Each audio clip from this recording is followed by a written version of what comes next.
wabarakatuh. Selamat sore semua, ketemu lagi bersama saya Bidanti Pismawati di acara Ngabaso, ngobrol bareng sore-sore. Nah, kali ini Ngabaso kedatangan tamu ngobrol yang sangat spesial, yaitu ada Ibu Yeti Retina SPD. Beliau adalah seorang guru sekolah dasar. Selamat sore Ibu, terima kasih sudah hadir dalam acara ini. Silakan Ibu dulu. Terima kasih. Bu Yeti Retina ini sudah mengajar di sekolah SD kurang lebih 15 tahun, betul? Iya. Oh, sudah cukup lama ya, Bu? Nah, apa sih pengalaman yang Ibu bisa sharing gitu bersama teman ngobrol di sini? Pengalaman saya ngajar di SD itu memang luar biasa sekali ya. Apalagi saya sudah lama, kurang lebih 15 tahun, mengajar dari kelas 2, naik ke kelas 3, kelas 4, kelas 5, sekarang saya kelas 6. Oh, jadi di setiap apa sih ada tahapan-tahapannya gitu. Jadi mulai dari kelas rendah sampai kelas tinggi. Iya, biasanya, tapi itu menurut kebutuhan yang memang itu di sama kepala sekolah di mana saya bisa ditempatkan.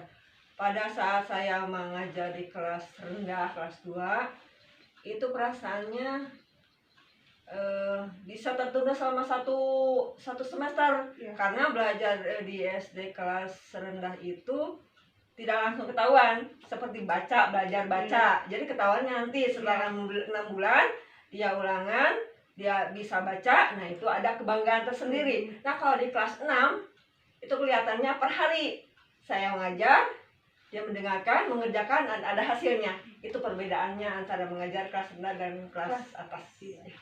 Teman ngobrol, berhubung tamu undangan kita kali ini yaitu seorang guru, maka dari itu kita akan ngobrol seputar pendidikan. Nah, Ibu kan terjun langsung di dunia pendidikan. Ya. Bagaimana sih Ibu melihat pendidikan saat ini? Gitu, Bu. Kita kembali lihat ke tujuan pendidikan di dunia ya, bukan di Indonesia aja, di luar juga sama, di Indonesia juga sama.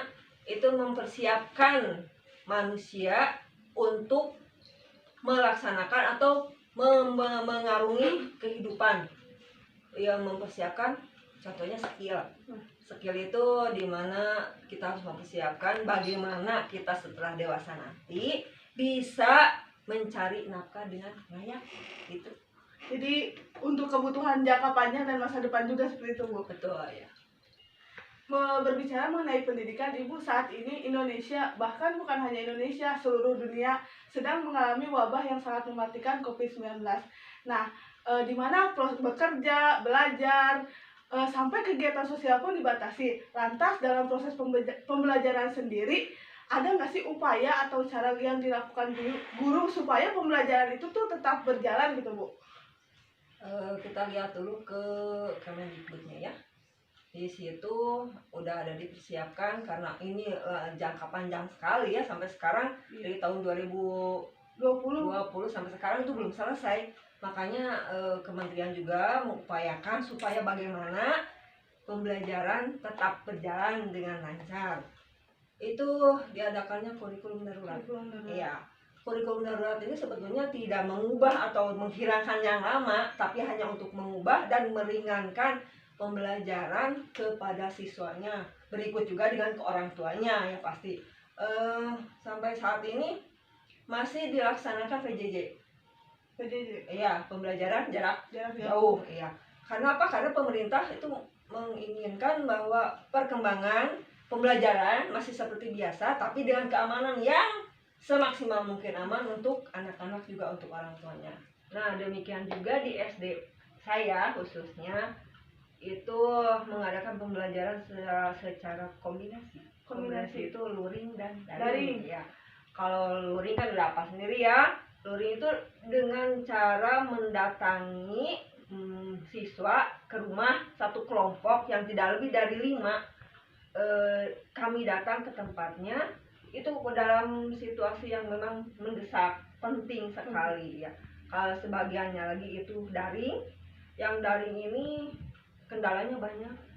1, HP-nya tidak ada. 2, kuota, ya kan? Yang ketiganya apalagi itu jaringan apalagi SD 9 ini rumahnya pelosok. Ya di pelosok begitu. Nah, Bu, dengan tadi perkembangan teknologi belajar bisa online. Nah, gimana sih sekarang teknologi itu mempengaruhi pendidikan gitu, Bu? Pasti mempengaruhi Mempengaruhi. sekali ya, sebab kita lihat ke zaman dulu kan waktu ibu sekolah dulu, kalau mau belajar itu kita mendatangi perpustakaan, Iya, betul. kita bawa bukunya banyak-banyak. Iya, kalau sekarang kan lain ya. Sekarang Sekarang udah ada. tinggal kita buka laptop, buka tablet, buka HP, kita bisa belajar. Itu pasti mempengaruhi dan merubah cara Cara belajar. belajar Indonesia khususnya. Iya, betul. Apalagi di tengah kemajuan teknologi yang sangat pesat ini, kita buka HP tinggal buka e-book. Sekarang banyak e-book juga yang disediakan seperti itu. Ya, ya. Kita sudah berbincang soal pendidikan, Bu. Nah, apa sih sebenarnya harapan Ibu sendiri gitu, khususnya untuk pendidikan Indonesia gitu, Bu? Harapan ibu sih ya, pendidikan Indonesia itu lebih maju, terus lebih merata tentang pendidikan, mau di perkotaan, mau di pelosok, mau di dusun, mau di mana juga itu rata ya. Terus yang ketiganya harapannya juga pemerataan antara sarana dan prasarana. Sarana itu yang sangat dibutuhkan. Iya, yang sangat dibutuhkan. Apalagi sekali. di tengah situasi seperti ini gitu ya, Bu. Betul, ya, betul. Tadi kita sudah banyak ngobrol bareng seputar pendidikan nih. Terima kasih sekali lagi kepada Ibu sudah hadir dalam acara kali ini. Nah, teman-teman jangan lupa saksikan Ngabaso setiap hari. Nah, quotes dari ini, Indonesia membutuhkanmu. Wassalamualaikum warahmatullahi wabarakatuh. Halo, assalamualaikum warahmatullahi wabarakatuh. Di sini kita bakal ngebaso ngobrol sore-sore bareng Ibu Ati. Nah, halo Ibu Ati. Halo juga, selamat sore. Ya Ibu. Nah, beliau ini merupakan guru sekolah dasar. Nah, Ibu bisa menceritakan pengalaman Ibu selama mengajar di sekolah dasar? Ya, baiklah. Selama saya mengajar di sekolah dasar itu, banyak sekali pengalaman yang saya alami, terutama mengajar di kelas rendah. Di mana itu anak itu bisa membaca, membuat hati saya sangat senang sekali. Jadi apa yang tujuan dari pembelajaran saya, perasaan saya tercapai. Oh, baiklah. Pengalaman ibu itu selama mengajar, ibu sudah agak lama, kurang lebih sekitar 12 tahun. Ibu pernah mengajar di kelas rendah, pernah, terutama di kelas 2, dan pernah juga mengajar di kelas tinggi, yaitu di kelas 4. Apa yang ibu alami itu waktu di kelas 2 itu, ibu sangat menarik sekali. Kenapa sangat menarik? Karena di dalam kelas rendah itu kan diutamakan anak-anaknya itu bisa calistung. Apa itu calistung? Bisa membaca, bisa menulis, dan juga bisa berhitung. Nah, di dalam calistung itu, terutama yang membaca itu, apabila ada satu anak aja yang membacanya sudah lancar, terus ibu tuh sangat senang. Kenapa? Berarti saya cara mengajar membacanya sudah bisa menarik, sudah dapat dipahami oleh anak-anak. Nah, kalau pengalaman untuk di kelas besar atau kelas tinggi, terutama di kelas 4, itu dalam pembelajaran matematika, terutama di dalam pembagian.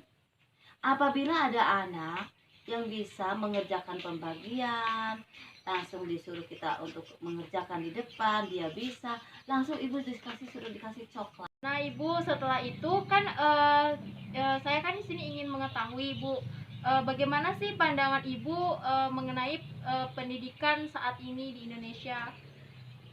Kalau pendidikan saat ini di Indonesia itu, menurut saya itu sekarang itu kurang berhasil. Kenapa kurang berhasil?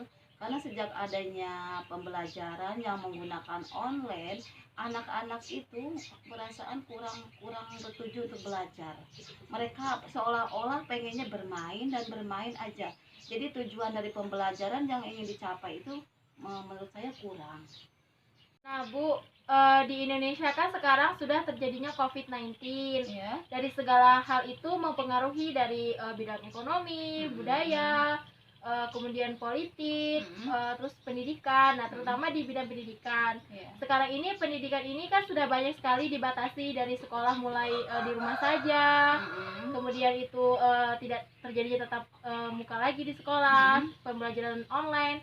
Nah, menurut Ibu sebagai pendidik, bagaimana sih Ibu mengatasi pembelajaran yang sekarang terjadi secara online ini, bagaimana pembelajaran itu bisa berjalan dengan baik dan lancar? Menurut pendapat saya, pembelajaran online itu banyak menggunakan HP, menggunakan laptop, dengan cara guru memberi pembelajarannya melalui WA, terus melalui daring. Tapi dari setelah saya lihat itu pembelajaran seperti itu tuh sepertinya kalau menurut saya kurang berhasil. Kalau bisa, kalau meminta ke pemerintah untuk pembelajaran itu, kalau bisa sudah selesai COVID-19 ini dilanjutkan dengan tatap muka saja. Nah, Ibu, sekarang itu kan memang ya sudah menggunakan teknologi, serba teknologi. Iya. Jadi kan selama pembelajaran daring ini mungkin sudah bisa menggunakan laptop atau HP Iya. untuk mengajarkan anak. Terutama misalkan menggunakan grup via WhatsApp. Nah, Ibu, selanjutnya bagaimana sih harapan Ibu mengenai pendidikan Indonesia untuk kedepannya? Konfi di Indonesia ini sudah lama, sudah dari tahun 2020. Jadi sudah hampir 2 tahun ini. Jadi harapan saya sebagai pendidik itu, kalau pemerintahnya mengizinkan, kalau COVID-19 ini sudah berlalu, saya berharap mudah-mudahan kedepannya Indonesia ini sudah berhenti dan bisa melanjutkan ke yang lebih baik lagi, terutama di dalam bidang pendidikan. Itu saya meminta ke seluruh pendidik kalau bisa pendidikan itu jangan ada lagi online. Bu, terima kasih Ya. banyak ya atas ngobrol sore-sorenya. Ya, sama-sama. Nah, teman-teman, cukup sekian nih dari saya bersama Ibu Ati telah mengobrol soal mengenai isu pendidikan dan seputar pendidikan. Terima kasih Ibu. Ya, sama-sama. Sampai jumpa semuanya. Indonesia membutuhkanmu. Wassalamualaikum warahmatullahi wabarakatuh. Selamat sore semua, kembali lagi bersama saya dalam acara Ngabaso, ngobrol bareng sore-sore. Kali ini kita kedatangan tamu yang sangat spesial, yaitu ada Ibu Elsie Maulida Agustin SPD. Beliau adalah guru di MI Insan Cendekia. Selamat sore Bu. Selamat sore. Terima kasih sudah datang untuk ngobrol pada sore ini. Hubung tamu ngobrol sore kali ini seorang tenaga pengajar, kita akan membahas soal pendidikan. Ibu Elsie sudah berapa lama mengajar sekolah dasar? Saya mengajar di sekolah dasar mulai dari tahun 2019 sampai dengan sekarang. Pengalaman apa saja yang Ibu dapat dalam mengajar sekolah dasar? Pengalaman saya mengajar di sekolah dasar sangat memberikan banyak kebahagiaan, juga dapat berinteraksi dengan anak-anak murid yang lucu-lucu juga, sehingga saya dapat merasakan kebahagiaan setiap hari ketika bersama mereka. Langsung saja ke pertanyaan. Yang pertama, berhubung Ibu terjun langsung dalam dunia pendidikan, bagaimana pandangan Ibu tentang pendidikan saat ini? Pandangan saya terhadap pendidikan di Indonesia, menurut saya pendidikan di Indonesia jauh terbelakang gitu dari negara-negara lain, karena dalam segi keahliannya Indonesia belum bisa menghasilkan output yang dapat menghasilkan keilmuannya, dan juga dalam segi akhlak makin kesini makin terjadi dekadensi moral. Dan apalagi sekarang sedang terjadi wabah ya di mana-mana, terutama di Indonesia ini, yaitu wabah COVID-19, di mana sistem pendidikan di Indonesia ini kurang sinkron dalam segi pembelajarannya. Biasanya guru dan murid itu sering berinteraksi langsung, sedangkan sekarang guru tidak bisa melihat langsung bagaimana perkembangan pembelajaran siswa. Pertanyaan kedua, bukan hanya Indonesia, bahkan dunia terkena virus yang mematikan yaitu COVID-19. Belajar, bekerja di rumah, bahkan kegiatan sosial pun dibatasi. Lalu, di tengah pandemi seperti ini, khususnya belajar di rumah, bagaimana upaya atau cara ibu untuk dapat menjalin proses pembelajaran yang efektif? Untuk menjalin proses pembelajaran yang efektif, sekolah kami menerapkan sistem pembelajaran daring, lalu sistem pembelajaran home visit untuk mengupayakan keefektifan belajar, di mana sistem pembelajaran daring itu sebagai penggalian potensi untuk mendapatkan inovasi yang berbentuk seperti grup media sosial WA, Instagram, Telegram, dan juga Zoom, di mana hal tersebut guru-guru dapat mengecek keberlangsungan pembelajaran siswa. Pertanyaan ketiga, dengan perkembangan teknologi IT yang semakin canggih dan berkembang pesat, apakah perkembangan dan kemajuan teknologi dapat mengubah sistem pembelajaran atau cara belajar? Sistem pembelajaran dan cara belajar siswa tentu saja ada perubahannya, karena biasanya kita melakukan pembelajaran secara face to face dan guru juga dapat melakukan pembelajaran secara konvensional dan metode pembelajaran yang langsung terhadap siswa, sehingga dapat menerapkan kegiatan belajar mengajar itu lebih efektif gitu, karena langsung terjun media pembelajaran dan metode pembelajarannya langsung diterapkan kepada siswa.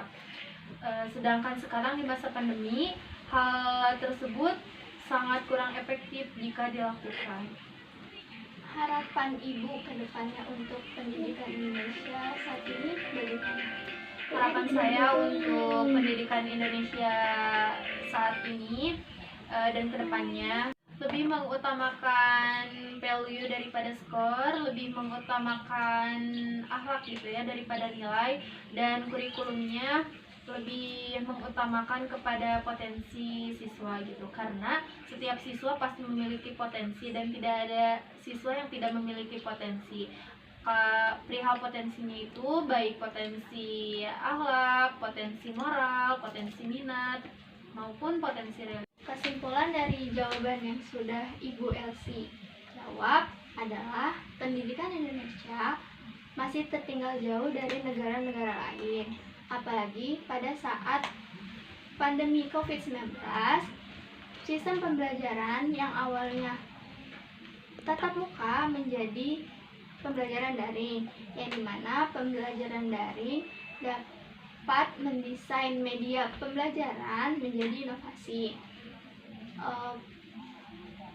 Lebih mengutamakan value daripada skor dan lebih mengedepankan akhlak daripada nilai.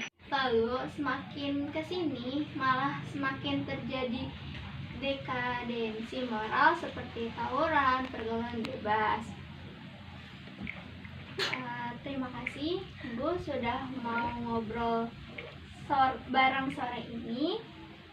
Sampai berjumpa lagi di Ngabaso ngobrol bareng sore-sore pada kesempatan berikutnya. Assalamualaikum. Salam.